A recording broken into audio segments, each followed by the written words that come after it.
సజ్జల రామకృష్ణారెడ్డికి ఆ స్థాయిలో అధికారం అవకాశం ఇచ్చారనే చెప్పాలి.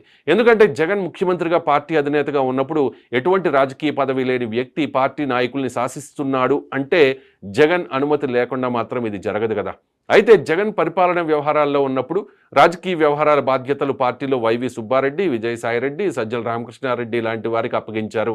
కానీ తర్వాత రామకృష్ణారెడ్డి మాత్రమే రాజకీయ వ్యవహారాలు చూసుకోవడం స్టార్ట్ అయింది. ఒక దశలో పార్టీలో విజయసాయిరెడ్డి నెంబర్ 2 అనుకున్న వాళ్ళంతా ఆయనకు రాజ్యసభ పదవి ఇస్తారో ఇవ్వరో అనే స్థాయికి పరిస్థితి వెళ్ళింది. దాంతో సజ్జల రామకృష్ణారెడ్డి పూర్తిగా పార్టీకి సంబంధించిన, జగన్కి సంబంధించిన రాజకీయ వ్యవహారాలు చూసుకున్నారు. పార్టీ అధికారంలో ఉన్న 5 సంవత్సరాల పాటు ప్రభుత్వం మీద వచ్చే ఏ విమర్శను కూడా తిప్పికొట్టాలన్న సజ్జల ముందుండేవారు.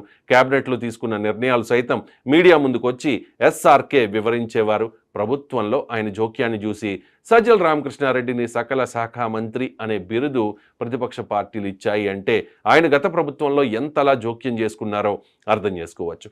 ఒక దశలో జగన్ బహిరంగ సభల్లో మాట్లాడే మాటలు కూడా సజ్జల రామకృష్ణారెడ్డి రాసి ఇచ్చిన స్క్రిప్ట్ అని కూడా విమర్శలు వచ్చాయి. అయితే జోక్యంతో పాటు వైఎస్ఆర్ కాంగ్రెస్ పార్టీ తీసుకునే ప్రతి రాజకీయ నిర్ణయం వెనుక సజ్జల ఉన్నారు అనేది వైసీపీలో వినిపించే మాట. సజ్జల రామకృష్ణారెడ్డికి వచ్చిన గుర్తింపును ఉపయోగించుకుని ఆయన కొడుకు సజ్జల భార్గవ రెడ్డిని కూడా రాజకీయాల్లోకి తెచ్చి వైసీపీ సోషల్ మీడియా కోఆర్డినేటర్గా నియమించారు. సోషల్ మీడియాలో వైసీపీ తరపున జరిగే ప్రతి విషయం భార్గవ రెడ్డి ఆధ్వర్యంలో నడిచింది. జగన్ వై నాట్ 175 అన్నారంటే దానికి సజ్జల ఇచ్చిన నమ్మకమే కారణం కావచ్చు. గతంలో ఒక వెలుగున వైసీపీ ఇప్పుడు అధపాతాళానికి పడిపోయిందంటే అన్ని వేళ్లు కూడా సజ్జల వైపే చూపిస్తూ ఉన్నాయి. నమ్మి అందలం ఎక్కిస్తే ఇప్పుడు సలహాలు ఇచ్చి సంకనాకిస్తావా అంటూ జగన్ సజ్జలను ఒక రేంజ్లో ఆడుకున్నారు అనేది వైసీపీలో ఉన్న ఇంటర్నల్ టాక్. పోసానితో మాత్రమే కాదు, ఏకంగా జగన్ చేతే పవన్ను ఇష్టం వచ్చినట్లు తిట్టించిన ఘనత కూడా సజ్జలదే అనే టాక్ ఉంది. దత్తపుత్రుడు, ముగ్గురు పెళ్లాలు లాంటి చిల్లర విమర్శల్ని బటన్ నొక్కుడు కార్యక్రమంలో జగన్తో చెప్పించింది సజ్జలేనట. పైగా కాంపిటీషన్ పెట్టి మరి గుడివాడ అమర్నాథ్, పేర్ని నాని, అంబటి రాంబాబు, ఆర్కే రోజాల చేత పవన్ను తిట్టించారట. వైసీపీకి అన్ని తానై ఉన్న సజ్జల కళ్లల్లో ఆనందం చూడడానికి పవన్ను తిట్టి ఇప్పుడు ఫలితం అనుభవిస్తూ ఉన్నారు సదరు నేతలు.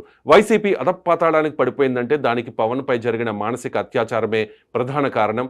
ట్రీట్మెంట్ స్టార్ట్ అయింది కాబట్టి పోసాని బయటపడ్డాడు, కొందరు బయట పడలేకపోతూ ఉన్నారు అంతే. పోసాని అప్రూవర్గా మారి సజ్జల పేరు చెప్పేశారు. ఇక పవన్ను తిట్టించిన సజ్జలకు కష్టాలు తప్పేలా లేవు.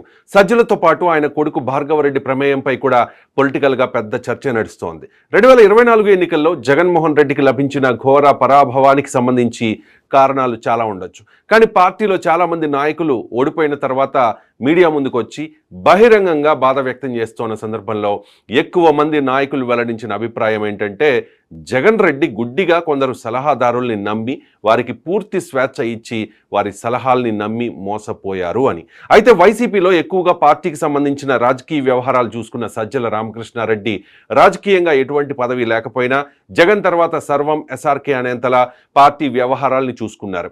ప్రభుత్వ సలహాదారు అనే నామినేటెడ్ పదవిలో ఆయన ప్రభుత్వం మీద వచ్చే ప్రతి విమర్శను తిప్పికొట్టడం, పార్టీ నాయకులకు దిశానిర్దేశం చేయడం, ఇలా గత 5 సంవత్సరాల కాలంలో జగన్ ప్రభుత్వాన్ని నడుపుతుంటే ఎస్ఆర్కే మాత్రం పార్టీనే నడిపారా అన్నంత స్థాయిలో వైసీపీలో సజ్జల హవా నడిచింది. సజ్జల ముఖ్యమంత్రికి పార్టీ నాయకులకు మధ్య అడ్డుగోడలా తయారయ్యారని, సజ్జల రాజకీయ వ్యూహాలు కూడా ఓటమికి కారణమనే అభిప్రాయాల్ని సొంత పార్టీ నాయకులే చెబుతూ ఉన్నారు. అసలు ఈ సజ్జల రామకృష్ణారెడ్డి ఎవరు? జగన్ కుటుంబానికి సజ్జల